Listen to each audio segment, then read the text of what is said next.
Cuando Rodrigo me envió el mensaje: «Mamá, hemos tenido que cancelar el viaje familiar. La economía no lo permite. Lo reprogramaremos para más adelante», le creí.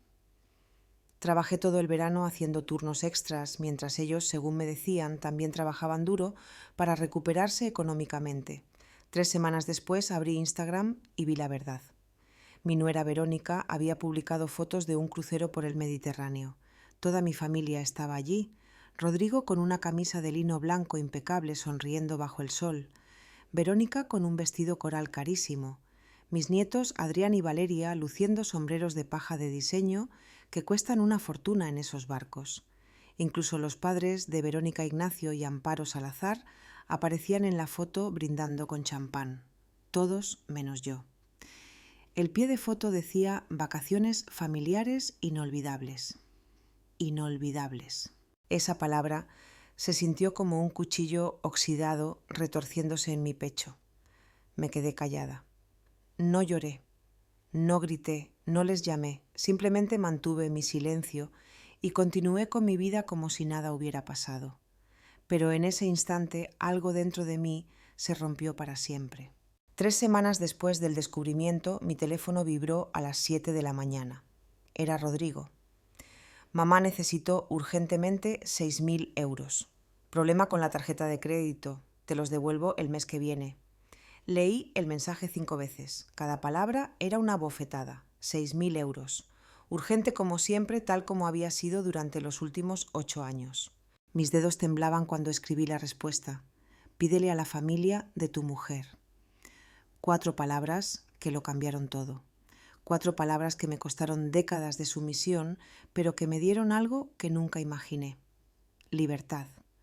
Rodrigo intentó llamarme 17 veces ese día. No contesté ninguna. Verónica me envió un mensaje largo lleno de explicaciones confusas sobre malentendidos y sorpresas. Lo borré, sin leerlo completo. Esa misma tarde fui al banco y solicité cerrar la cuenta conjunta que habíamos compartido durante años. Cancelé las tarjetas adicionales que tenían a sus nombres. Bloqueé las transferencias automáticas. Y por primera vez en casi una década respiré sin sentir una mano en mi garganta. Pero para entender por qué esas 4 palabras fueron tan poderosas, necesito volver al principio. Necesito contarte cómo una mujer de 73 años que trabajó toda su vida terminó siendo el cajero automático de su propia familia, cómo el amor de una madre se convirtió en una trampa dorada de la que no sabía cómo escapar. Todo comenzó hace 8 años cuando mi marido Esteban falleció y me dejó sola con una casa pagada, una pensión decente y algunos ahorros. Estaba devastada, pero Rodrigo parecía aún más afectado. Era mi único hijo, mi razón de vivir, y verlo sufrir me partía el corazón. Una tarde, 2 meses después del funeral, vino a visitarme con Verónica. Se sentaron en el mismo sofá donde ahora estoy recordando todo esto. Y Rodrigo tomó mi mano con esa ternura que siempre supo usar tan bien. «Mamá, necesito pedirte algo», dijo suavemente. «Verónica y yo queremos organizar una fiesta especial de 18 años para Valeria. Sabes lo sensible que es lo frágil. Pero con los gastos del funeral de papá y la economía simplemente no podemos permitírnoslo. Sé que es mucho pedir, pero ¿podrías prestarnos 9.000 euros? Prometo que te los devolveremos en 6 meses». Miré a Verónica. Ella asintió con una sonrisa perfecta, una de esas que probablemente practicó frente al espejo. «Es solo un préstamo temporal, María José. Queremos que Valeria tenga un recuerdo hermoso de este momento importante. ¿Lo entiendes, verdad?» Por supuesto que lo entendía. Era la abuela, era la que tenía que entender, era la que acababa de perder a su marido y necesitaba sentirse útil. Necesitaba sentir que todavía importaba para alguien, así que dije que sí. Transferí los 9.000 euros al día siguiente. Valeria tuvo su fiesta en un salón privado elegante con luces de colores y una fuente de chocolate. Yo me senté en una mesa del fondo viendo a mi nieta bailar feliz. Nunca me devolvieron el dinero. Nunca lo mencionaron de nuevo y yo nunca pregunté. 6 meses después llegó la siguiente petición. «Mamá, necesitamos reformar la cocina. Las tuberías son viejas y hay un problema de humedad. 7.000 euros».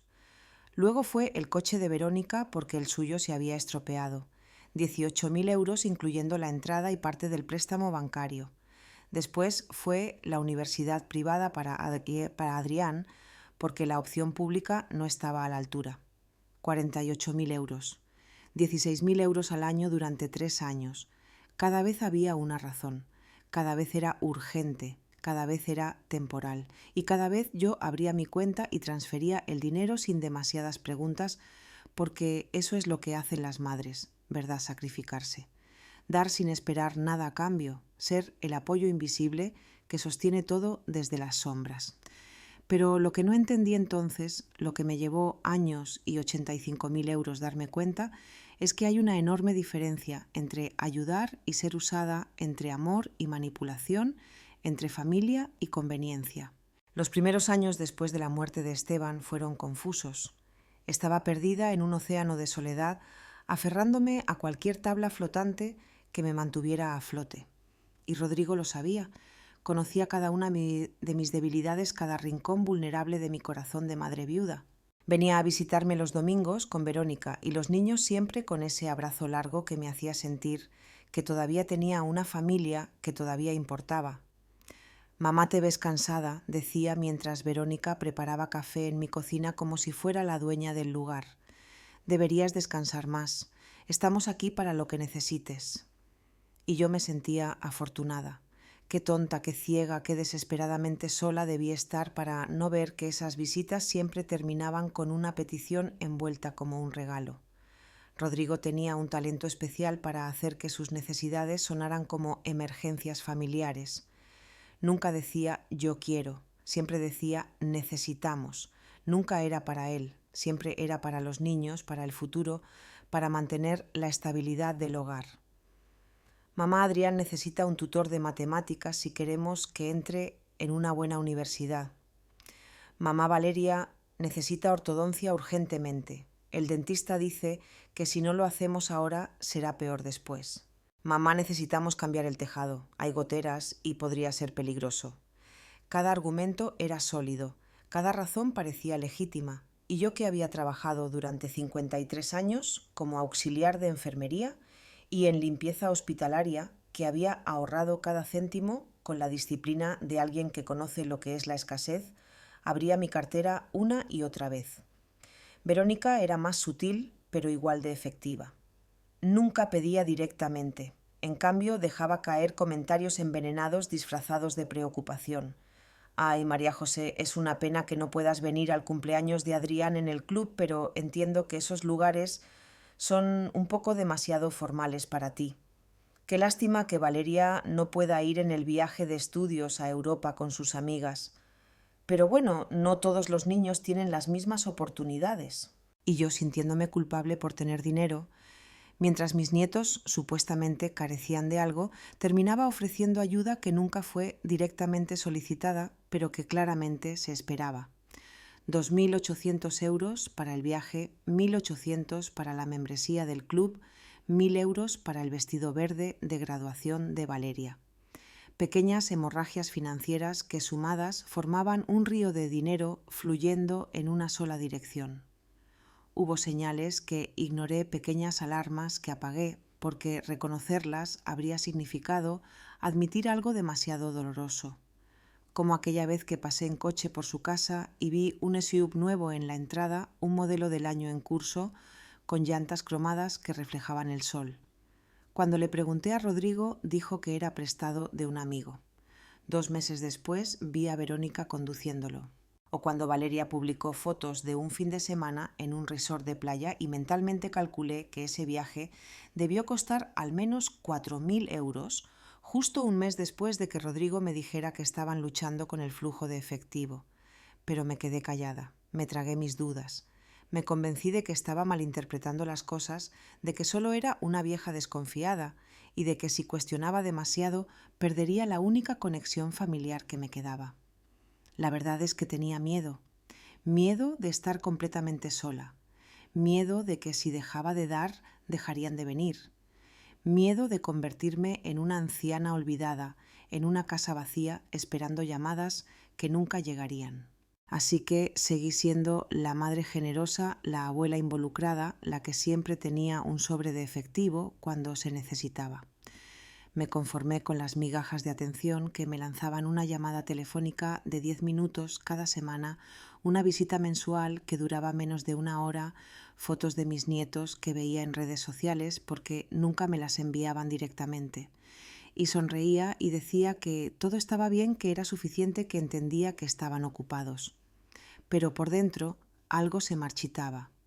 Una parte de mí moría de hambre emocional mientras mi cuenta bancaria se vaciaba.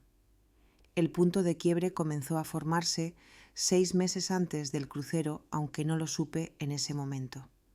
Verónica organizó una cena familiar para celebrar el aniversario de bodas de sus padres.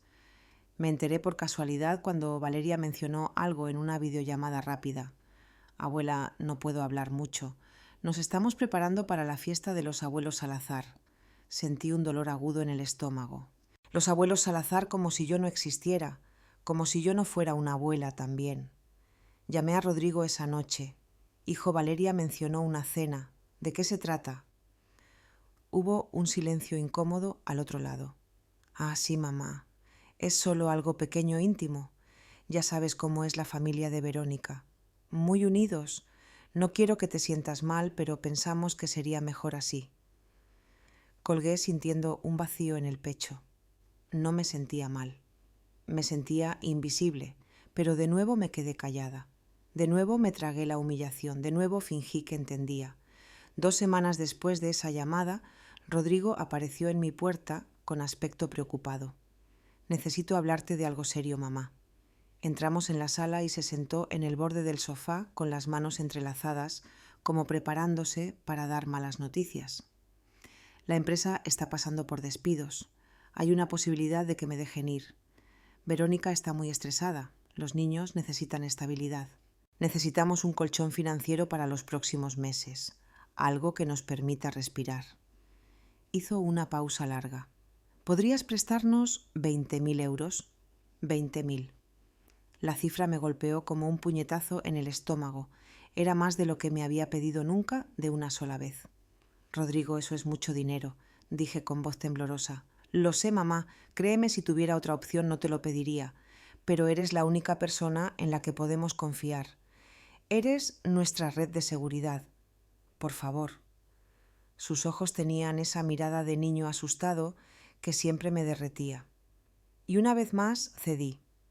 Transferí los 20.000 euros un martes por la mañana. Recuerdo ese día perfectamente porque tuve que ir al banco en persona para autorizar una cantidad tan grande. La empleada, una mujer joven con gafas rectangulares, me preguntó 3 veces si estaba segura. «Es para mi familia», dije. Ella asintió con una sonrisa profesional, pero sus ojos decían otra cosa. Había visto esa mirada antes, esa mezcla de lástima y juicio silencioso reservada para mujeres mayores que parecían demasiado ingenuas. Firmé los papeles sin más dudas porque en ese momento todavía creía que estaba salvando a mi hijo de una crisis real. Todavía creía que el dinero era un puente temporal hacia tiempos mejores. Todavía creía en la palabra familia. Rodrigo me llamó esa tarde, su voz llena de alivio. «Gracias, mamá. No sabes el peso que me has quitado de los hombros. Te prometo que esto es temporal. En 6 meses te lo devuelvo todo. Lo juro». Colgué sintiéndome útil, necesitada, importante. Qué amarga ironía. Los siguientes 2 meses fueron extrañamente silenciosos. Rodrigo no llamaba tan seguido como antes. Sus mensajes eran cortos, genéricos. «Todo bien, mamá. Ocupado con el trabajo». Verónica dejó de responder a mis mensajes en el chat familiar. Cuando intentaba hacer videollamadas con los nietos, siempre estaban ocupados con deberes amigos o actividades extraescolares. Empecé a sentir esa horrible sensación de ser un estorbo, de interrumpir vidas que funcionaban perfectamente bien sin mí. Una tarde llamé a Rodrigo directamente. Necesitaba escuchar su voz. Necesitaba confirmación de que todavía existía para él. «Mamá, no puedo hablar ahora. Estoy en una reunión importante. Te llamo luego», dijo apresuradamente. Nunca llamó. Esa noche me senté en la cocina con una taza de té que se enfrió mientras miraba el teléfono en silencio, esperando algo que sabía que no llegaría. Fue Lola, mi vecina del apartamento de al lado, quien me hizo empezar a cuestionar las cosas. Tenía 68 años, viuda como yo, pero había algo diferente en ella, una especie de dignidad tranquila, una autoposesión que me faltaba. Una tarde me invitó a tomar café. María José, perdona que me entrometa, pero te he visto estos últimos meses y te ves diferente, más callada. ¿Qué pasa? Y allí, sin planearlo, incapaz de contenerlo más, le conté todo. Los préstamos que nunca se devolvieron, las promesas rotas, la sensación de comprar migajas de atención con billetes de 100 euros. Lola escuchó sin interrumpir, sus ojos marrones fijos en los míos. Cuando terminé de hablar, suspiró profundamente. María José, no eres una madre, eres un banco, y los bancos cobran intereses, no solo financieros, sino emocionales. ¿Qué estás recibiendo a cambio de todo lo que das? La pregunta me persiguió durante días. ¿Qué estaba recibiendo? Llamadas apresuradas, visitas obligatorias, el privilegio de ser recordada solo cuando se necesitaba dinero. Una semana después de esa conversación, algo pequeño pero significativo sucedió. Era el cumpleaños de Adrián. Mi nieto mayor cumplía 21 años. Había comprado un regalo con un mes de anticipación, una cartera de cuero genuino, cara, que sabía que le gustaría. Llamé a Rodrigo para preguntar a qué hora sería la reunión familiar. Hubo un silencio incómodo. Mamá, Adrián solo quiere algo pequeño, este año solo con sus amigos. Ya sabes cómo son los jóvenes ahora. Pero yo le llevaré tu regalo, no te preocupes. Colgué sintiendo algo nuevo. No era tristeza, era rabia, rabia de que ni siquiera me invitaran a la periferia de sus vidas, rabia de que Adrián hubiera tenido 21 cumpleaños y yo había estado presente en cada uno. Había pagado por varios y ahora ni siquiera merecía una hora de su tiempo. Esa noche abrí mi ordenador portátil y revisé mis extractos bancarios de los últimos 8 años. Nunca lo había hecho sistemáticamente. Nunca había sumado todo porque tenía miedo de ver el número final. Pero esa noche necesitaba saber. Necesitaba cuantificar exactamente cuánto había costado mantener la ilusión de que importaba. Abrí una hoja de cálculo y empecé a escribir: fiesta de 18 años de Valeria 9, 1000, reforma cocina 7000, coche de Verónica 18, 18.000, universidad de Adrián 3 años 48, y 8.000, reparación tejado 6.500, viaje de estudios 2, 800, membresía club 1, 800. Y seguí sumando vestidos tutores, emergencias médicas de las que nunca vi facturas, reparaciones de cosas que nunca se rompieron. Cuando llegué al final, el número en la pantalla brillaba como una acusación: 100, 300 o 100, 300, 100.300 euros en 8 años. Miré esa cifra hasta que los números se volvieron borrosos. Esa era mi vida. Esa era la suma exacta de 53 años de trabajar, ahorrar, sacrificarme. ¿Y qué tenía a cambio?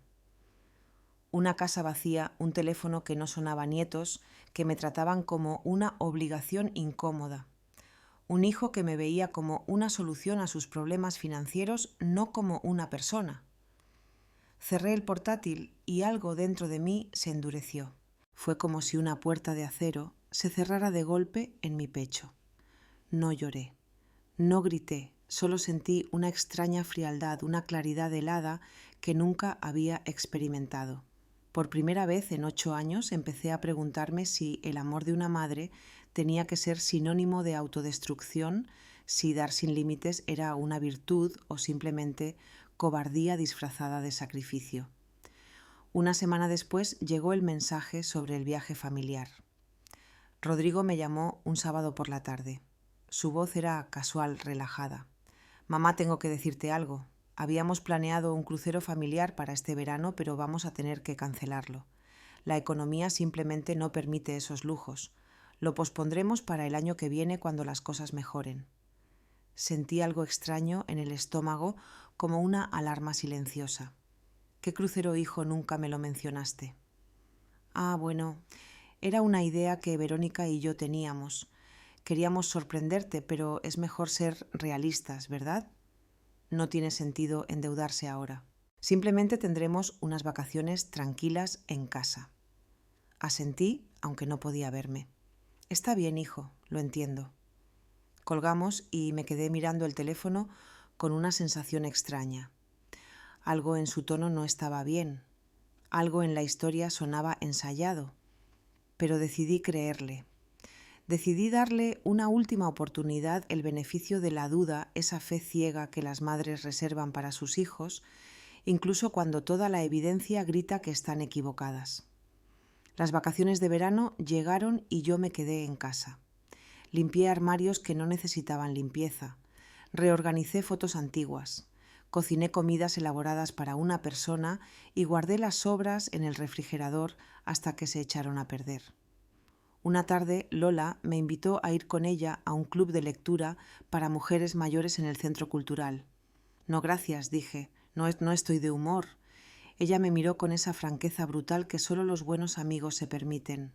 María José, estás esperando que suene tu teléfono, estás viviendo en pausa. Eso no es vida, es solo existir. Tenía razón, pero no estaba lista para admitirlo. Todavía no. Pasaron 3 semanas desde el inicio de las vacaciones. 3 semanas de silencio casi absoluto por parte de Rodrigo. Ni una llamada para preguntar cómo estaba, ni un simple mensaje para ver si necesitaba algo. Nada, solo ese vacío que se sentía más pesado cada día. Intenté convencerme de que estaba ocupado, que tener vacaciones también requería tiempo, que probablemente se estaba dedicando a los niños disfrutando de ese descanso tan necesario. Pero en el fondo, en ese lugar oscuro donde guardamos las verdades que no queremos enfrentar, sabía que algo no estaba bien. Había una inquietud persistente, como cuando sabes que olvidaste algo importante pero no puedes recordar qué. Esa sensación se quedó conmigo desde la mañana hasta la noche, instalada en mi estómago como una piedra fría. Un jueves por la tarde, mientras preparaba una sopa de verduras que sabía que no terminaría mi teléfono, vibró con una notificación. Era Instagram. No solía revisar mucho las redes sociales. Solo lo había instalado para poder ver fotos de mis nietos, esos pequeños fragmentos de sus vidas a los que me habían reducido. Pero ese día algo me hizo abrir la aplicación. Tal vez fue intuición. Tal vez fue el universo empujándome hacia la verdad que había estado evitando. Vi que Verónica había publicado algo hacía 20 minutos. Mi corazón empezó a latir más rápido y no sabía por qué. Toqué su perfil y allí estaba. La primera foto era de ella en la cubierta de un barco enorme con el mar turquesa detrás, vistiendo ese vestido coral que debió costar una fortuna, sus gafas de sol reflejando el cielo, una sonrisa perfecta, demasiado perfecta. El pie de foto decía «Vacaciones familiares inolvidables». Deslicé a la siguiente foto. Rodrigo estaba allí con una camisa de lino blanco bronceado sosteniendo un cóctel decorado con fruta tropical y una sombrillita diminuta. Se veía relajado, feliz. Ni una sola preocupación en su rostro. Nada en esa imagen sugería problemas financieros. Nada indicaba que había tenido que cancelar el viaje por falta de dinero. Seguí deslizando. Adrián y Valeria junto a la piscina del barco usando esos sombreros de paja caros que venden en las boutiques de lujo de las líneas de cruceros. Otra foto de toda la familia cenando en lo que parecía un restaurante elegante dentro del barco, con manteles blancos y copas de vino. Y luego la que me destrozó por completo, una foto grupal. Rodrigo, Verónica, Adrián, Valeria y los padres de Verónica, Ignacio y Amparo.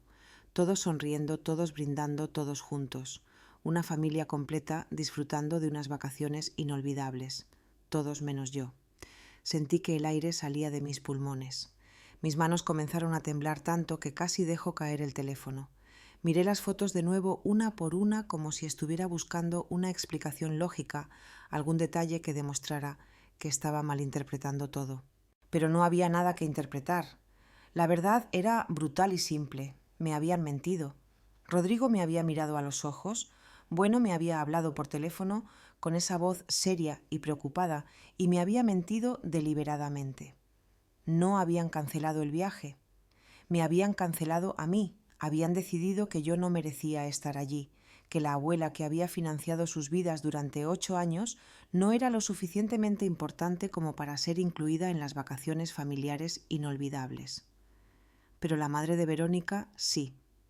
Ella merecía estar en esas fotos. Ella era parte de la familia. Conté las publicaciones. 14 en total. 14 momentos capturados y compartidos con todo el mundo. 14 pruebas de que mi existencia en sus vidas era completamente prescindible. En una de las fotos, Verónica posaba frente a un plato gigante de langosta con la frase «Cuando la vida te trata bien», como si la vida hubiera sido la generosa, como si el dinero para ese crucero hubiera caído del cielo. Empecé a calcular mentalmente. Un crucero por el Mediterráneo para 5 personas, porque obviamente los padres de Verónica estaban incluidos en el paquete con los camarotes con vista al mar, que se veían en las fotos, la comida elaborada, los cócteles decorados. Estaba viendo fácilmente 12.000 euros, tal vez más, 15.000 euros gastados en vacaciones, mientras me decían que tenían problemas financieros, mientras me pedían que entendiera que no podían permitirse esos lujos. Me levanté y caminé hacia la ventana. Mis piernas se sentían débiles como si pertenecieran a otra persona. Afuera el sol brillaba indiferente. La gente caminaba por la calle viviendo sus vidas normales mientras la mía se desmoronaba en silencio. Tomé el teléfono de nuevo. Esta vez analicé cada detalle con una frialdad que no sabía que poseía. La fecha de las publicaciones coincidía exactamente con las 3 semanas que habían estado de vacaciones. Las mismas 3 semanas que yo había pasado sola en casa, sintiéndome culpable por cuestionar su versión, convenciéndome de que era una madre desconfiada por dudar de mi propio hijo. Hice zoom en una de las fotos donde se veía el nombre de la línea de cruceros en un salvavidas. Busqué en internet. Era una línea de lujo, una de esas que anuncian experiencias premium, gastronomía, de 5 estrellas, entretenimiento de clase mundial. Definitivamente no era un viaje económico. Cerré los ojos e intenté respirar profundo, pero el aire no llenaba mis pulmones completamente. Había una presión en mi pecho como si alguien estuviera sentado sobre mis costillas. No era solo la mentira, era la premeditación. Habían planeado esto, habían decidido conscientemente excluirme. Habían inventado una historia completa para mantenerme alejada. Y lo peor, lo que verdaderamente me desgarraba por dentro, era que ni siquiera habían tenido la decencia de mantenerlo privado. Lo habían publicado en redes sociales. Sabían que yo podría verlo. O tal vez, y esto era aún más doloroso, simplemente no les importaba. Tal vez ni siquiera pensaban en mí lo suficiente como para considerar que vería esas fotos. Tal vez yo era tan irrelevante en sus vidas que ni siquiera valía el esfuerzo de bloquearme de sus publicaciones. Me senté de nuevo, esta vez en el suelo, con la espalda contra la pared. El teléfono todavía estaba en mi mano, las fotos todavía en la pantalla. Pensé en todas las veces que había justificado su comportamiento, todas las excusas que había inventado en mi cabeza para explicar su distancia, su frialdad, sus constantes peticiones de dinero seguidas de largos silencios. Pensé en los 100.300 euros, en cada transferencia bancaria, cada sobre de efectivo, cada promesa de devolución que nunca se materializó, y me pregunté con una claridad brutal y tardía si alguna vez había sido algo más para ellos que un recurso. ¿Mi hijo me amaba o solo amaba lo que yo podía darle? ¿Mis nietos realmente me conocían o solo conocían a la abuela que aparecía con regalos caros y soluciones financieras? La sopa en la estufa comenzó a hervir y el sonido me devolvió a la realidad. Me levanté moviéndome en piloto automático, apagué el fuego y serví un plato que sabía que no comería. Me senté en la mesa de la cocina, la misma donde Rodrigo había hecho tantas de sus peticiones, donde Verónica había tomado café mientras dejaba caer sus comentarios envenenados, disfrazados de preocupación. Y allí, en ese silencio pesado, tomé una decisión. No iba a llorar, no iba a llamarlos, no iba a confrontarlos, no iba a darles el drama que probablemente esperaban si alguna vez me enteraba. Iba a hacer algo mucho más poderoso. Iba a quedarme callada. Iba a esperar. y cuando necesitaran algo de nuevo, cuando vinieran a tocar mi puerta otra vez con sus emergencias fabricadas y crisis convenientes, mi respuesta estaría ahí. Pero no sería la respuesta de la madre sumisa que había sido durante 8 años. Sería la respuesta de una mujer que finalmente había despertado. Guardé el teléfono sin borrar las fotos, sin bloquear a nadie, sin hacer ningún movimiento precipitado. Esta vez iba a ser inteligente. Esta vez iba a esperar el momento correcto. 3 semanas calculé. En 3 semanas estarían de vuelta del crucero. Y entonces, solo entonces, verían que algo había cambiado, que el monedero humano en el que habían confiado durante 8 años acababa de cerrarse para siempre. Esa noche no dormí. Me quedé despierta mirando el techo, sintiendo que una parte antigua de mí moría y algo nuevo, algo más duro y más fuerte comenzaba a nacer de los escombros. Los días que siguieron al descubrimiento fueron extraños. Continué mi rutina normal, pero todo se sentía diferente, como si estuviera viendo mi propia vida desde afuera. Me levantaba, hacía café, limpiaba la casa, veía televisión, pero nada de eso realmente me tocaba. Era como estar bajo el agua, donde todos los sonidos están amortiguados y distantes. Lola llamó a mi puerta un sábado por la mañana. «María José, te ves terrible. ¿Qué pasó?» Entró sin esperar invitación y se sentó en el sofá con esa familiaridad que solo los verdaderos amigos se permiten. No pude contenerlo más. Le mostré las fotos una por una. Ella las miró en silencio, su expresión moviéndose de la sorpresa a la indignación y finalmente a una rabia fría que nunca había visto en ella. «Ese hijo de perra», dijo sin rodeos. «Perdona mi lenguaje, María José, pero esto es imperdonable. Esto no es descuido, esto es crueldad calculada». Asentí sin decir nada, porque si abría la boca sabía que me rompería. Lola se quedó conmigo ese día y el siguiente. No intentó darme consejos vacíos o lugares comunes sobre el perdón y la familia. Simplemente estuvo allí. Me obligó a comer cuando no tenía hambre. Me hizo caminar en el parque cuando quería quedarme encerrada. Y lo más importante, validó mi dolor sin intentar minimizarlo. Una tarde, mientras tomábamos té en su apartamento, me dijo algo que se quedó grabado en mi memoria. «María José, no les debes nada. No les debes más oportunidades.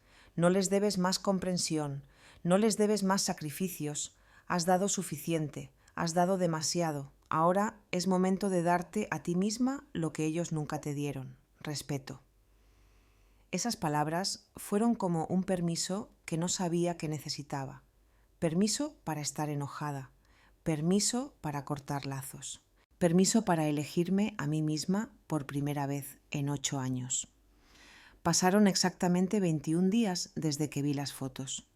21 días de silencio absoluto por parte de Rodrigo. Ni un solo mensaje preguntando cómo estaba, ni una llamada rápida para ver si necesitaba algo. Nada. Estaban demasiado ocupados disfrutando su crucero de lujo para recordar a la mujer que había hecho posible su estilo de vida. Conté cada día no porque los estuviera esperando ansiosamente, sino porque sabía con absoluta certeza que en algún momento iban a necesitar algo, siempre necesitaban algo. Y esta vez yo iba a estar lista. Preparé mi respuesta mentalmente cientos de veces.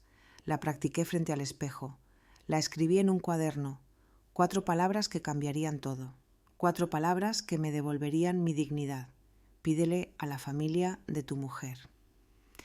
En la mañana del día 22, un martes, mi teléfono vibró a las 7:15 de la mañana. Era un mensaje de Rodrigo. Mi corazón se aceleró, pero no con la emoción ansiosa de antes, sino con algo más parecido a la anticipación de un cazador que ha estado esperando pacientemente a su presa. Abrí el mensaje. «Mamá, necesito urgentemente 6.000 euros. Problema con la tarjeta de crédito. Te los devuelvo el mes que viene». Leí esas palabras 5 veces. Cada una era una confirmación de todo lo que había sospechado. Ni un hola, ni un ¿cómo estás? Ni una sola pregunta sobre mi bienestar después de 3 semanas de silencio. Solo la petición directa y cruda sin ningún intento de disfrazarla. 6.000 euros. Urgente como siempre. como si los últimos 8 años no les hubieran enseñado nada, excepto que mamá siempre dice que sí, mamá siempre abre su cartera, mamá siempre entiende. Pero esa mamá había muerto hace 3 semanas frente a esas fotos del crucero. Esta era una mujer nueva, una mujer que había visto la verdad y ya no podía cerrar los ojos. Mis dedos temblaban cuando empecé a escribir la respuesta, no de miedo o duda, sino de una emoción que tardé en reconocer porque nunca la había sentido dirigida hacia mi hijo. Era poder, era control, era la satisfacción fría de finalmente establecer un límite después de años de ser una puerta abierta. Escribí: pídele a la familia de tu mujer. No añadí nada más, sin explicaciones, sin acusaciones, sin emojis para suavizar el golpe, solo esas 4 palabras: enviar. La marca azul apareció indicando que el mensaje había sido entregado, y luego casi inmediatamente las 2 marcas azules: leído. Imaginé su cara, la confusión inicial, luego la incomodidad, finalmente el pánico, cuando entendió que algo fundamental había cambiado. No tuve que esperar mucho. 30 segundos después mi teléfono empezó a sonar. Rodrigo llamando. No contesté. Volvió a llamar, y otra vez, y otra vez. Conté 17 llamadas en las siguientes 3 horas. 17 intentos desesperados de recuperar el control de la situación, de ponerme de vuelta en mi lugar como la madre obediente, dispensadora de soluciones. Pero no contesté ninguna. Cada llamada rechazada era un acto de revolución personal. Cada timbre ignorado era una declaración de independencia. Estaba temblando. No voy a mentir. Años de condicionamiento gritaban que contestara, que escuchara su versión, que le diera el beneficio de la duda. Pero había otra voz más nueva pero más fuerte que me recordaba las fotos del crucero, que me recordaba los 100.000 euros, que me recordaba que yo también merecía respeto. A las 2 de la tarde llegó un mensaje de Verónica. Era largo, lleno de signos de exclamación y mayúsculas. María José, no entiendo qué está pasando. Rodrigo está muy preocupado. Debe haber un malentendido. ¿Podemos hablar como adultos, por favor? Los niños están confundidos. No puedes hacerle esto a tu propia familia. Leí el mensaje con una calma que me sorprendió. Ahí estaba la manipulación clásica, hacerme la villana, hacer que mi negativa sonara como un ataque a la familia, como si yo fuera la que había roto algo, como si establecer un límite después de años de abuso fuera un crimen imperdonable. Noté que no mencionó el crucero ni una sola vez, ni una disculpa, ni un reconocimiento de la mentira, solo indignación ante mi audacia de decir que no. Borré el mensaje sin responder. Eso la iba a volver más loca que cualquier palabra que pudiera escribir. Esa misma tarde, con las manos todavía temblando, pero con una determinación que crecía con cada minuto, fui al banco. Pedí la misma empleada con gafas rectangulares que me había ayudado cuando transferí los 20.000 euros. Me reconoció inmediatamente. ¿En qué puedo ayudarla hoy, señora? Necesito solicitar el cierre de una cuenta que tengo con acceso compartido con mi hijo. Hijo, dije. Mi voz sonaba más firme de lo que esperaba. También necesito cancelar todas las tarjetas adicionales a sus nombres y bloquear cualquier autorización de transferencia automática. Ella parpadeó sorprendida. ¿Estás segura? Es una decisión importante. El proceso tomará unos 10 días hábiles y necesitaremos notificar al otro titular. Estoy completamente segura, respondí. Nunca he estado más segura de nada en mi vida. Llené los formularios necesarios. Firmé donde indicaba. Y con cada firma sentía que estaba reclamando pedazos de mí misma que había regalado, pensando que estaba comprando amor. El proceso tomó casi 2 horas, mientras la empleada procesaba todo en el sistema. Mientras tanto yo me senté en esa silla de plástico incómoda y sentí algo extraño. Paz. No era la paz tranquila y cálida de las películas. Era algo más cercano al silencio después de una tormenta cuando todo está roto, pero la lluvia finalmente ha parado. La empleada me entregó los documentos finales. La solicitud de cierre está en proceso. Las tarjetas quedarán canceladas en 48 horas. En 10 días hábiles, su hijo ya no tendrá acceso a sus fondos, señora. Gracias, dije. Y luego, sin planearlo, añadí, debí haber hecho esto hace años. Ella me miró con una comprensión triste. Más vale tarde que nunca. A veces el amor nos ciega. Salí del banco sintiendo que había dejado atrás más que solo una cuenta bancaria. Había dejado 8 años de ser invisible, prescindible, útil solo cuando se necesitaba dinero. Cuando llegué a casa tenía 32 mensajes sin leer. Rodrigo, Verónica, incluso Adrián había enviado mensajes preguntando qué le pasaba a la abuela. Los revisé rápidamente. Ninguno preguntaba cómo estaba yo. Ninguno ofrecía una disculpa. Todos exigían explicaciones como si yo les debiera justificación por protegerme. El último mensaje era de Rodrigo y decía: «Mamá, esto es ridículo. Eres una adulta. No puedes actuar como una niña solo porque te molestaste por algo. Llámame y hablemos como personas civilizadas». Leí esas palabras y algo dentro de mí se endureció aún más. Así es como me veía, como una niña haciendo un berrinche, no como una mujer que había sido mentida, usada y deliberadamente excluida. No como una madre que merecía un mínimo de consideración, solo como una fuente de dinero que estaba funcionando mal y necesitaba ser arreglada con palabras condescendientes. Esa noche me senté a cenar sola como había hecho durante las últimas 3 semanas, pero esta vez fue diferente. Puse la mesa correctamente, usé los platos bonitos que guardaba para visitas que nunca llegaban. Serví la comida en porciones razonables. Comí despacio saboreando cada bocado y por primera vez en mucho tiempo no sentí ese horrible vacío en el pecho. No sentí que estaba esperando algo que nunca llegaría. Simplemente estaba presente en mi propia vida. Después de cenar me preparé un té y me senté en el sofá con un libro que había comprado meses atrás, pero nunca abrí. Leí 3 capítulos seguidos sin interrupciones, sin revisar el teléfono cada 5 minutos, esperando mensajes que me hicieran sentir menos sola. El teléfono estaba ahí vibrando ocasionalmente con nuevos mensajes que sistemáticamente ignoraba, pero ya no me poseía. Ya no dictaba mi paz. Los días siguientes fueron una mezcla extraña de liberación y dolor. Había una parte de mí que se sentía increíblemente ligera, como si hubiera estado cargando una mochila llena de piedras durante años y finalmente la hubiera dejado. Pero también había momentos de pánico, esa ansiedad que viene cuando rompes un patrón que, aunque destructivo, era familiar.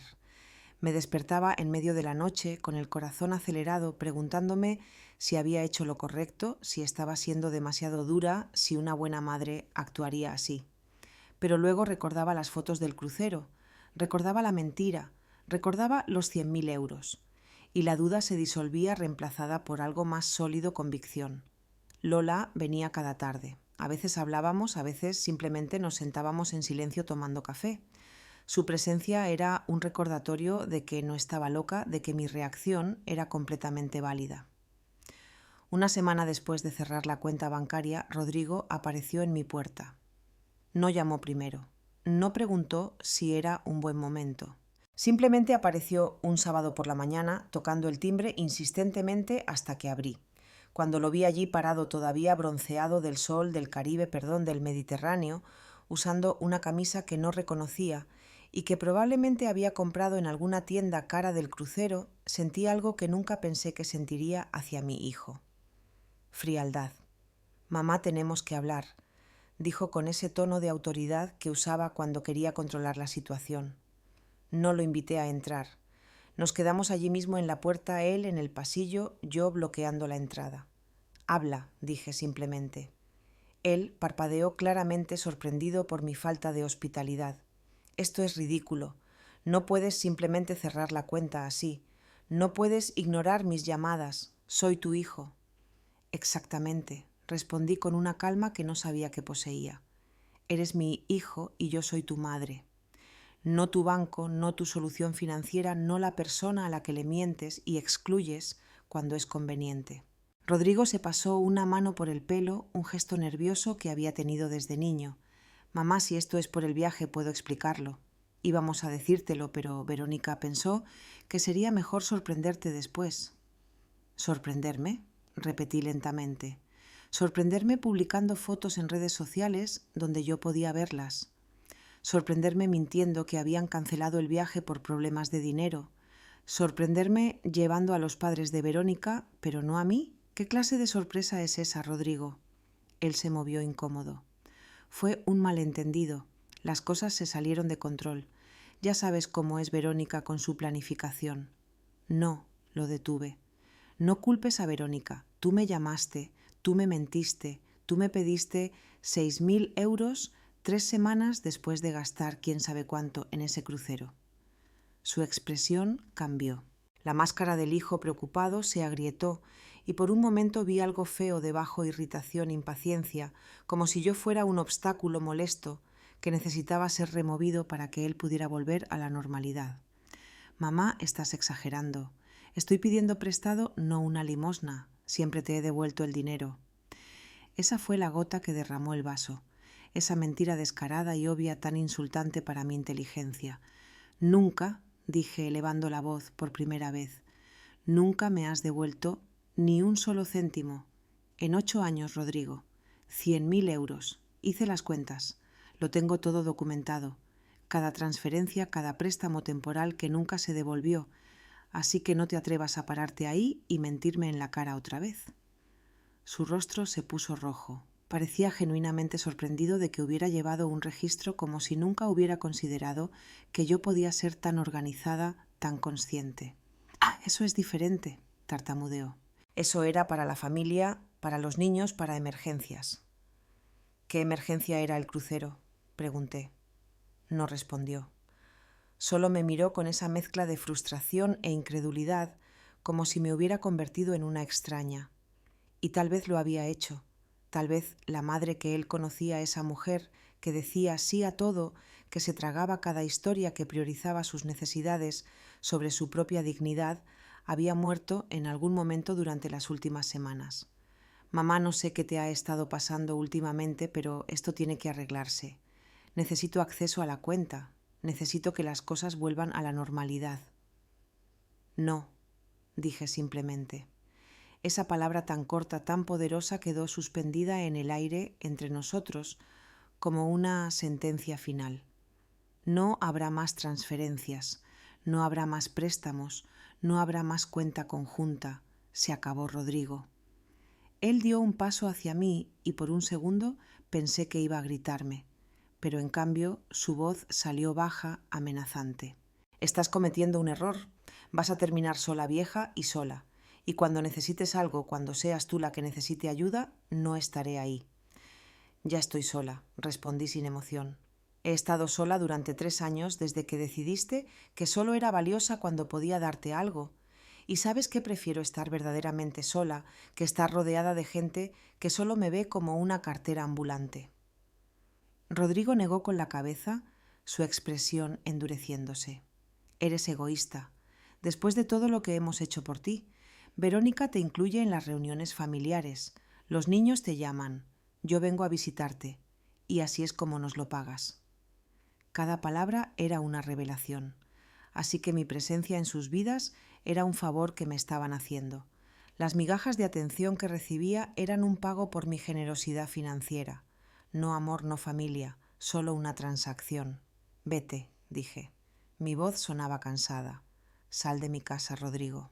Me miró durante un largo momento, tal vez esperando que me rompiera, que cediera, como siempre lo había hecho, pero sostuve su mirada sin pestañear. Finalmente se dio la vuelta. Vas a arrepentirte de esto, dijo por encima del hombro mientras caminaba hacia el ascensor. No lo creo, murmuré cuando la puerta se cerró. Me quedé allí varios minutos procesando lo que acababa de pasar. Había confrontado a mi hijo, había establecido límites, había dicho que no, y el mundo no se había acabado, el cielo no se había caído, seguía respirando, seguía de pie, seguía siendo yo misma, solo que ahora con un poco más de dignidad intacta. Esa tarde Lola llamó a la puerta como si hubiera sentido que la necesitaba. Le conté todo, me abrazó durante mucho tiempo. Estoy orgullosa de ti, susurró. Sé que duele, sé que es difícil, pero lo que hiciste hoy fue un acto de amor propio. Lloramos juntas, no exactamente lágrimas de tristeza, sino algo más complejo. Era como llorar por una versión de mí misma que había muerto, una versión que pensaba que su valor residía en cuánto podía dar, cuánto podía soportar, cuánto podía sacrificar. Lola no se fue esa noche, se quedó a cenar. Y luego vimos una película vieja en la televisión. Fue la primera vez en meses que me reí genuinamente. La primera vez que disfrutaba un momento sin esa ansiedad de fondo, esperando que sonara el teléfono, que alguien me necesitara, que yo tuviera que estar disponible. Los días siguientes fueron más tranquilos. Rodrigo no volvió. Los mensajes de Verónica se volvieron menos frecuentes hasta que desaparecieron por completo. Era como si hubieran entendido que esta vez no iba a ceder. O tal vez simplemente habían encontrado otra fuente de financiación y yo ya no era necesaria. Cualquiera que fuera la razón, el silencio era un alivio. Empecé a hacer cosas que había pospuesto durante años. Me inscribí en una clase de pintura en el centro cultural. Conocí a otras mujeres de mi edad que también estaban redescubriéndose después de años de vivir para otros. Una de ellas, Inmaculada, había pasado por algo similar con sus propios hijos. Nos hicimos amigas rápidamente, unidas por esa comprensión silenciosa que solo viene de haber sobrevivido a lo mismo. Una mañana, 2 semanas después de la visita de Rodrigo, fui a una agencia de viajes. Había visto un anuncio sobre tours en Italia y algo en mí despertó. «Quiero información sobre este viaje», le dije a la agente, una mujer joven con una sonrisa amable. Me mostró fotos de Roma, Florencia y Venecia, lugares que siempre había querido ver pero había pospuesto porque siempre había algo más importante en qué gastar el dinero, siempre alguien más que lo necesitaba más que yo. «¿Cuánto cuesta?», pregunté. Me dio el precio. 4.200 euros por un tour de 10 días con todo incluido. 6 meses atrás esa cifra me habría parecido imposible de gastar en mí misma. Demasiado egoísta, demasiado frívolo. Pero ahora, después de todo lo que había pasado, después de finalmente entender que mi vida también tenía valor, que yo también merecía cosas buenas, ese número parecía perfectamente razonable. «Lo tomo», dije. La agente parpadeó sorprendida por mi decisión rápida. «¿Está segura? ¿Quiere pensarlo?» «No necesito pensarlo», respondí. «He estado pensando toda mi vida. Es hora de actuar». Reservar ese viaje fue el primer acto verdaderamente egoísta que había hecho en décadas. Y digo egoísta sin el peso negativo que esa palabra siempre había tenido para mí. Era egoísta en el sentido puro, algo solo para mí que no beneficiaba a nadie, más que no resolvía el problema de nadie excepto mi necesidad de vivir antes de que fuera demasiado tarde. Salí de la agencia de viajes con los documentos en la mano y una sensación extraña en el pecho que me tomó un momento identificar. Era emoción, era anticipación, era la sensación de tener algo que esperar que no involucraba a nadie más que a mí misma. Llamé a Lola desde la calle. «Lo hice», dije en cuanto contestó. «Reservé el viaje a Italia». Ella gritó de alegría al otro lado de la línea. «María José, estoy tan orgullosa de ti. ¿Cuándo te vas?» «En 6 semanas, 10 días recorriendo ciudades que solo había visto en postales». Colgamos y me quedé allí en la acera sonriendo como una tonta, sintiendo el sol en mi cara y pensando que tal vez, solo tal vez a los 73 años, finalmente estaba aprendiendo a vivir para mí misma. Las siguientes semanas fueron un torbellino de preparación. Compré una maleta nueva porque la que tenía era vieja y estaba llena de recuerdos de viajes familiares que nunca realmente disfruté. Fui a una tienda de ropa y me probé vestidos que nunca me habría atrevido a usar antes. Compré uno color mostaza, alegre, atrevido, completamente diferente de los tonos grises y beige que había usado durante años para evitar llamar la atención. La vendedora, una mujer joven con tatuajes en los brazos, me dijo: «Le queda precioso, se ve radiante». Y me miré en el espejo y por primera vez en mucho tiempo me gustó lo que vi. No era la abuela invisible, no era la madre rechazada. Era María José, una mujer de 73 años que estaba eligiéndose a sí misma. Compré el vestido y 2 más.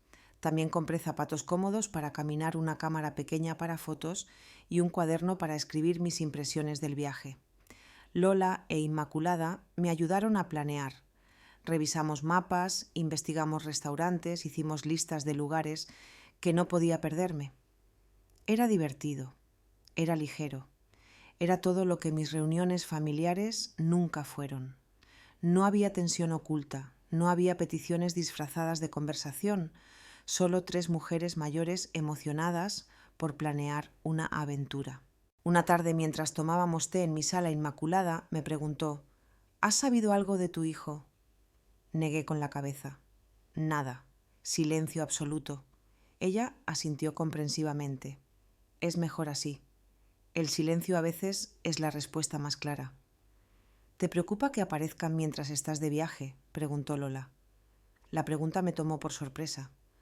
Lo pensé honestamente. No, finalmente respondí. Ya no tengo miedo de nada que puedan hacer o decir. Ese poder se acabó. 2 semanas antes del viaje, algo inesperado sucedió. Recibí un correo electrónico de una dirección que no reconocía. El asunto decía respecto a Rodrigo y Verónica. Lo abrí con curiosidad y un poco de cautela. Era de Ignacio Salazar, el padre de Verónica. El mensaje era formal pero directo. Estimada María José, recientemente me he enterado de la situación entre usted y mi hija y yerno. Verónica finalmente me contó sobre el crucero y las circunstancias. Quiero que sepa que yo no estaba al tanto de que le habían mentido sobre la cancelación del viaje. De haberlo sabido, no habría aceptado la invitación. Lo que hicieron es inaceptable. Usted merece una disculpa que sospecho nunca recibirá de ellos. Así que le ofrezco la mía. También quiero que sepa que mi esposa y yo ya no aceptaremos nada de ellos que indirectamente provenga de su generosidad. Hemos tenido una conversación seria con Verónica sobre valores y respeto. Le deseo lo mejor. Atentamente, Ignacio Salazar. Leí el correo 3 veces. No esperaba eso. No esperaba que alguien de ese lado de la familia tuviera la decencia de reconocer lo que había pasado. Respondí brevemente. Estimado Ignacio, agradezco su mensaje y su honestidad. No guardo resentimiento hacia usted ni hacia su esposa. Espero que Verónica aprenda de esto. Saludos, María José Castro. Era extraño. El padre de mi nuera tenía más integridad que mi propio hijo. Esa ironía no se me escapó. Pero también me dio algo parecido a la esperanza. No esperanza de que las cosas con Rodrigo mejoraran, sino esperanza de que todavía había gente decente en el mundo, gente que reconocía cuando algo estaba mal, gente que se disculpaba incluso cuando no era directamente su culpa. Eso era más de lo que mi hijo había hecho jamás. El día antes de mi viaje, mientras terminaba de hacer la maleta, mi teléfono sonó. Era un número que no tenía guardado, pero lo reconocí inmediatamente. Adrián, mi nieto mayor. Dudé antes de contestar. Diga, ¿abuela?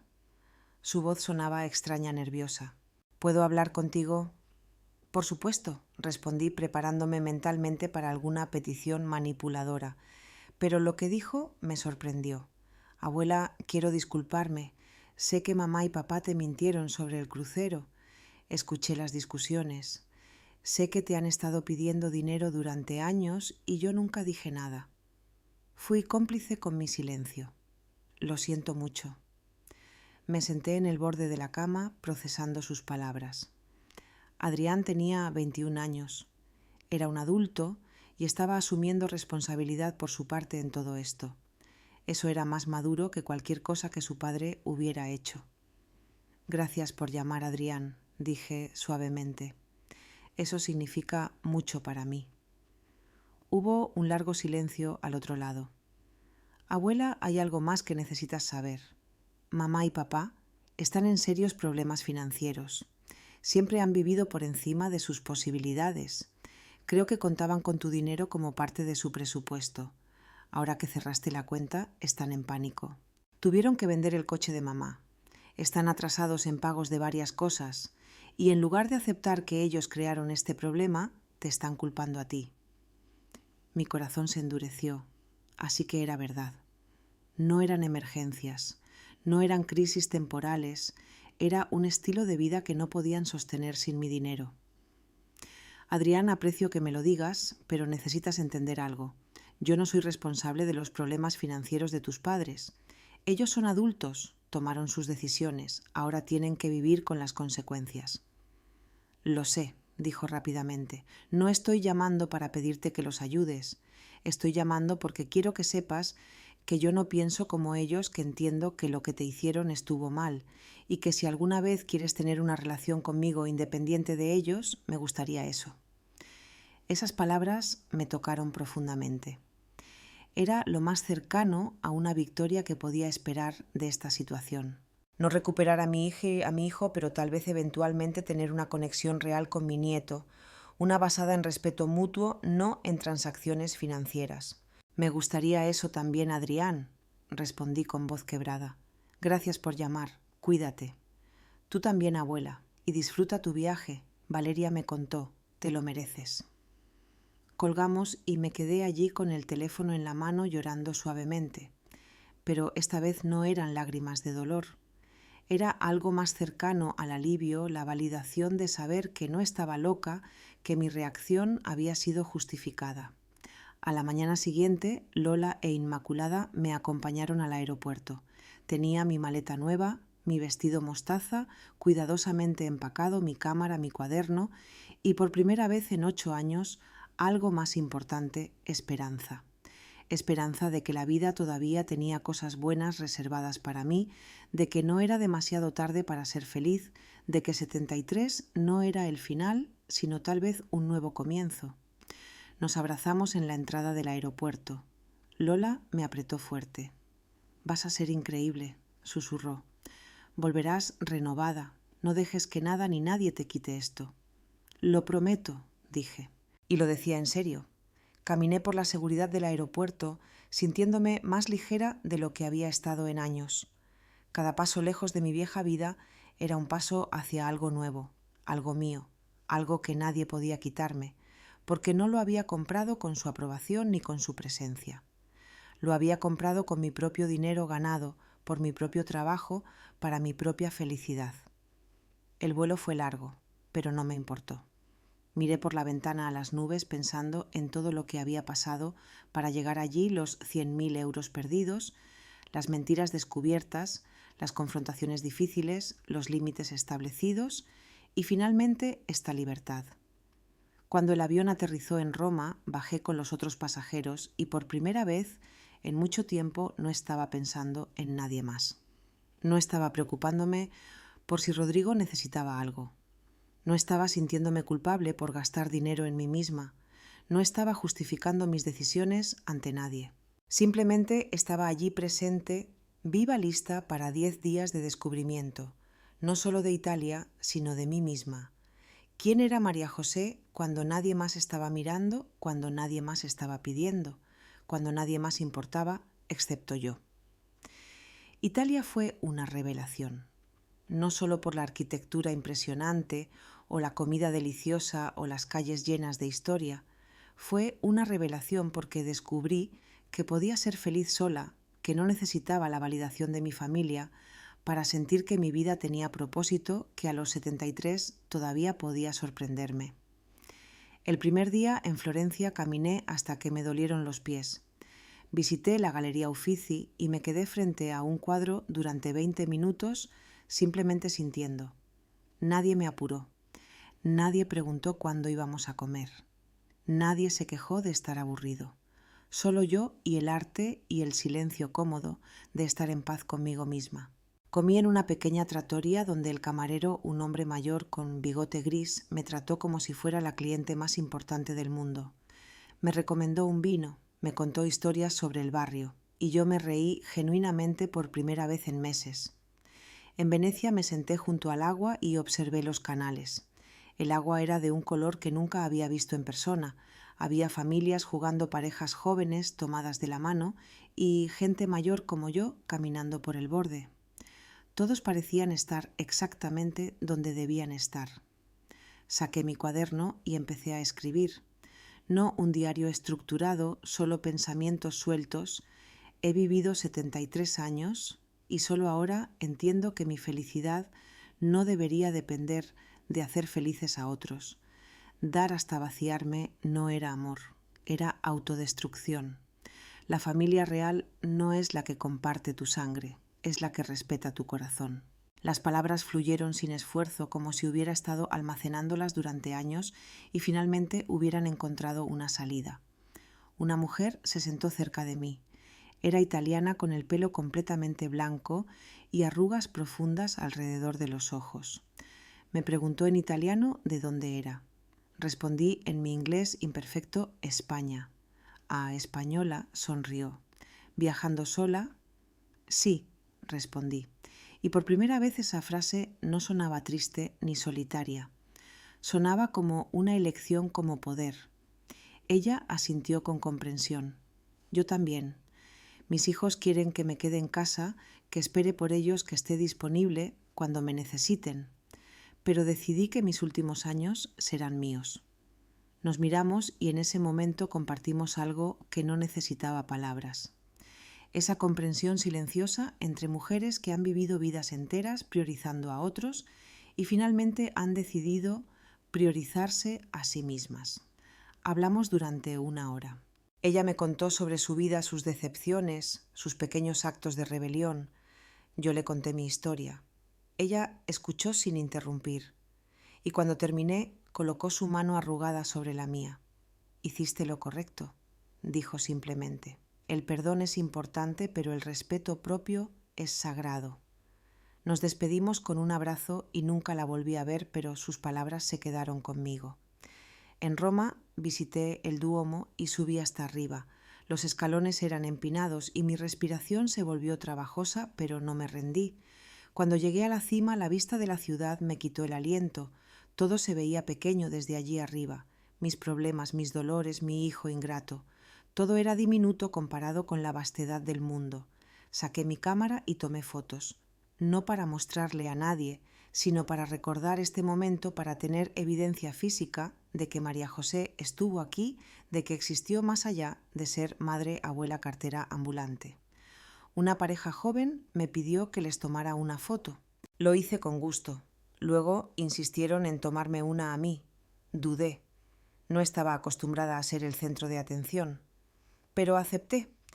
Me paré frente al mirador con el viento moviendo mi pelo gris y sonreí. Una sonrisa real, no forzada. Cuando vi la foto después apenas me reconocí. Había algo diferente en mis ojos, algo parecido a la libertad. Cada ciudad me enseñó algo. En Venecia, mientras veía las góndolas, entendí que las cosas más valiosas requieren paciencia y cuidado, y que yo había gastado toda mi paciencia en gente que no la valoraba, olvidando construir algo hermoso para mí misma.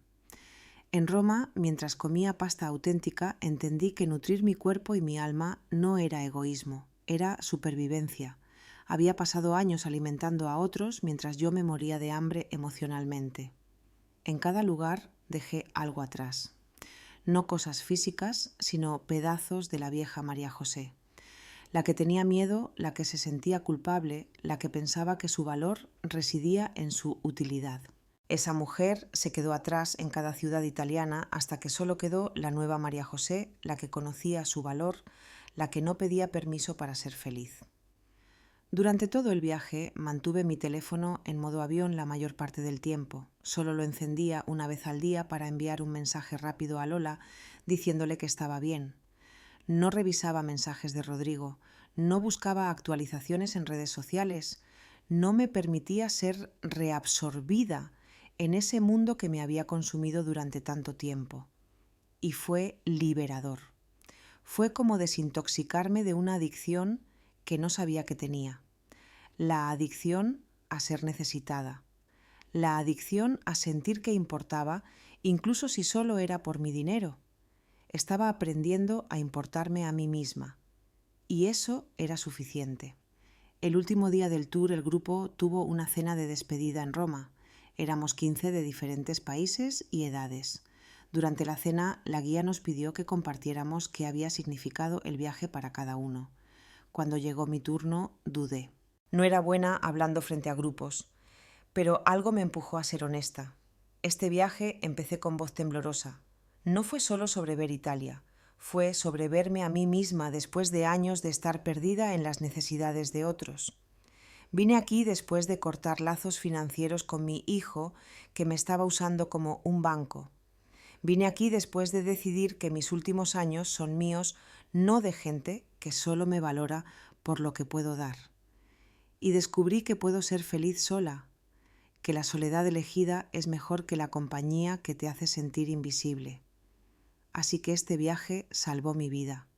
No literalmente, pero salvó lo que quedaba de mi dignidad.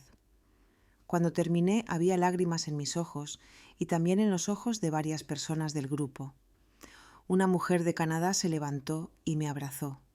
«Yo también», susurró. «Estoy aprendiendo eso también». Nos abrazamos como hermanas en el dolor y en la sanación. Esa noche, en mi habitación de hotel, finalmente encendí mi teléfono completamente. Tenía 53 mensajes sin leer. La mayoría eran de números desconocidos, algunos de Verónica, unos pocos de Rodrigo. Abrí uno al azar de Verónica.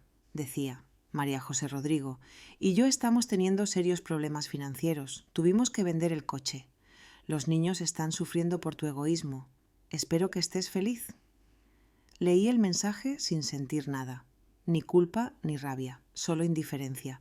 Era fascinante cómo alguien podía tomar cero responsabilidad por sus propias decisiones, cómo podían gastar dinero que no tenían en un crucero de lujo y luego culparme por las consecuencias de sus acciones. Borré el mensaje. Revisé algunos más. Todos tenían el mismo tono: acusaciones, manipulación, intentos de hacerme sentir culpable. Pero esta vez no funcionó. La parte de mí que respondía a la manipulación había muerto. Borré todos los mensajes sin responder ninguno. Había un mensaje de Adrián. Era diferente. «Abuela, espero que tu viaje sea increíble. Mamá y papá están enojados, pero ese no es tu problema. Empecé a buscar trabajo para poder mudarme por mi cuenta. No quiero ser parte de esta dinámica. Cuando vuelvas me gustaría verte sin ellos. Solo tú y yo. Cuídate». Ese mensaje me hizo llorar, pero eran lágrimas buenas, lágrimas de esperanza. Mi nieto estaba rompiendo el patrón, estaba eligiendo ser diferente. Respondí brevemente: «Adrián, el viaje fue transformador. Me encantaría verte cuando regrese. Estoy orgullosa de ti por tomar tus propias decisiones. Te quiero». Enviar. Luego apagué el teléfono de nuevo. Mañana volaría de regreso a casa, pero no sería la misma mujer que se fue. Esa María José se había quedado en algún lugar entre Roma y Venecia. La que regresaba era más fuerte, más consciente, más completa. El vuelo de regreso fue diferente al de ida. Esta vez no estaba mirando adelante con esperanza nerviosa. Estaba mirando atrás con gratitud. Gratitud por cada lección aprendida, por cada límite establecido, por cada vez que elegí mi paz sobre su aprobación. Cuando el avión aterrizó, Lola e Inmaculada estaban esperándome. Corrieron hacia mí cuando salí y las tres nos abrazamos llorando y riendo al mismo tiempo.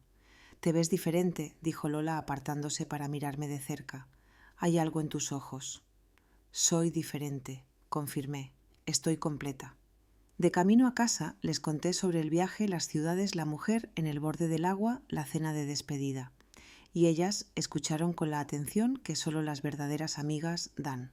Cuando llegamos a mi apartamento, algo me sorprendió. Había una caja frente a mi puerta. La caja estaba envuelta en papel marrón simple, sin etiqueta de remitente. Lola e Inmaculada se miraron con cautela.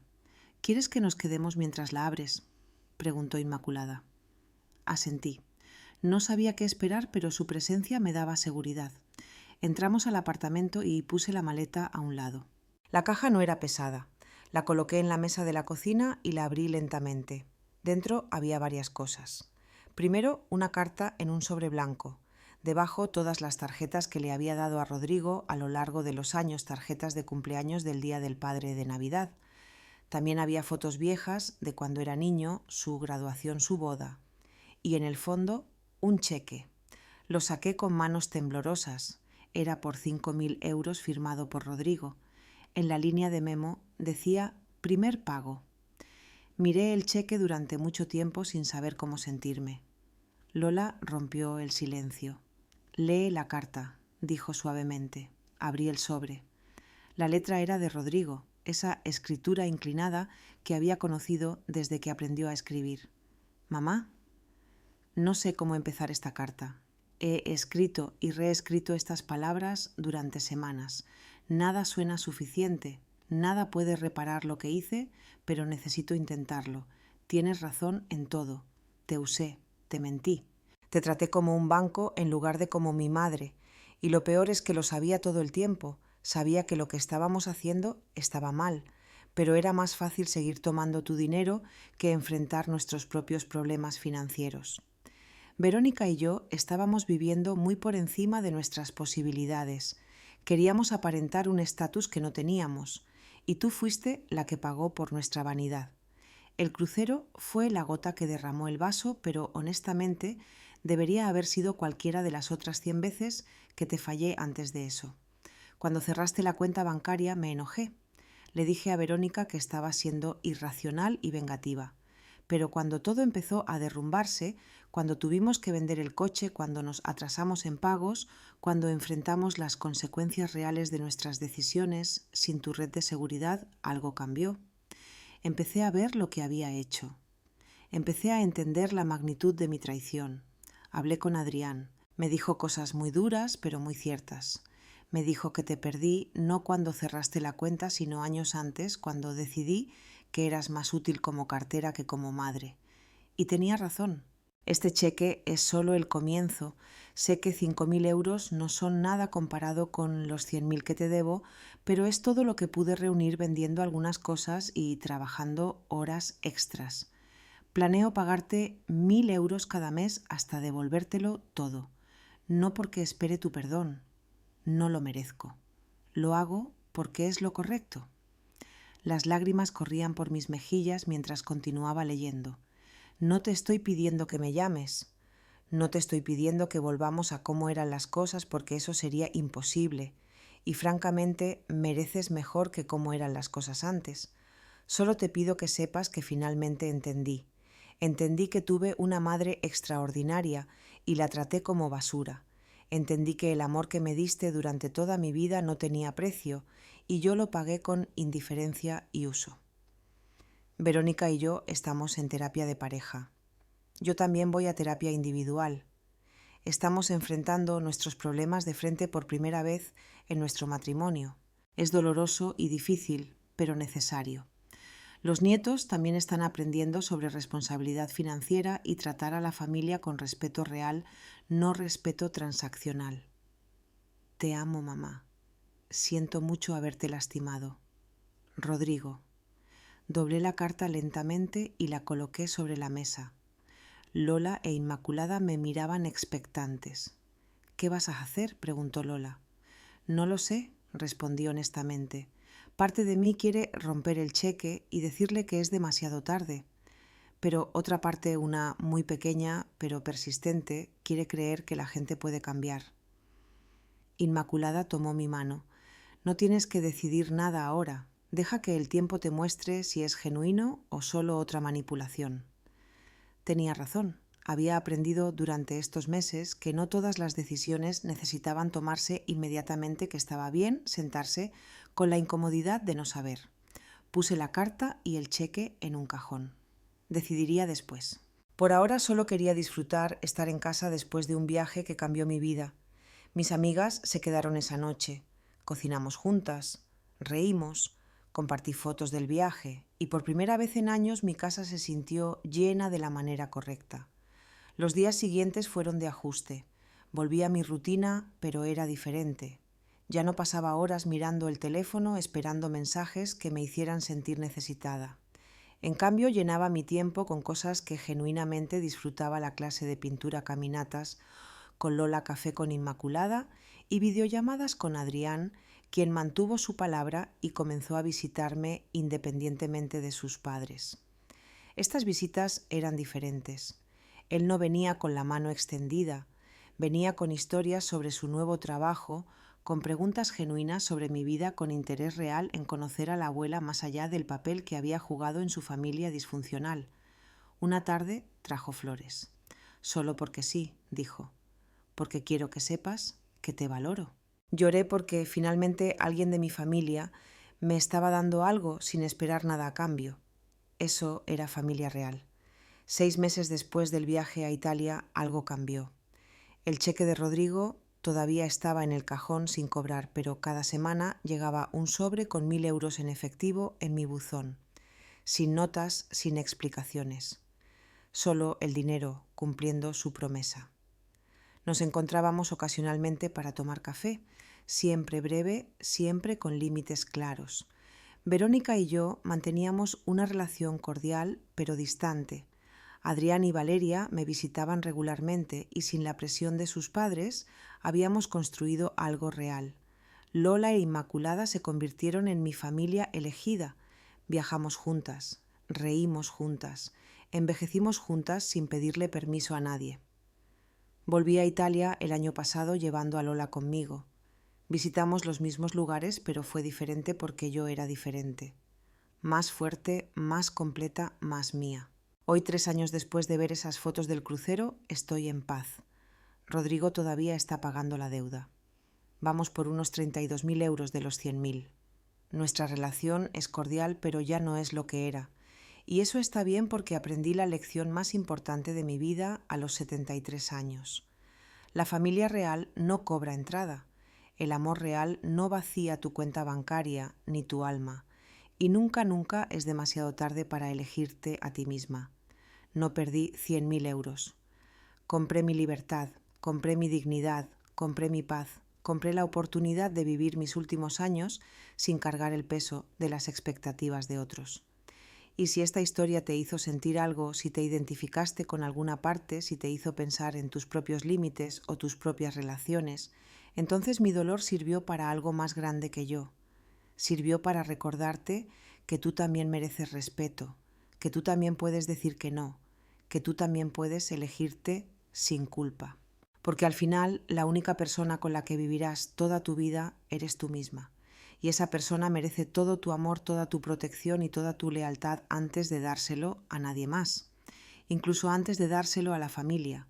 Porque si no te cuidas a ti misma, nadie más lo hará. Y esa es la verdad más dura y más liberadora que jamás aprenderás.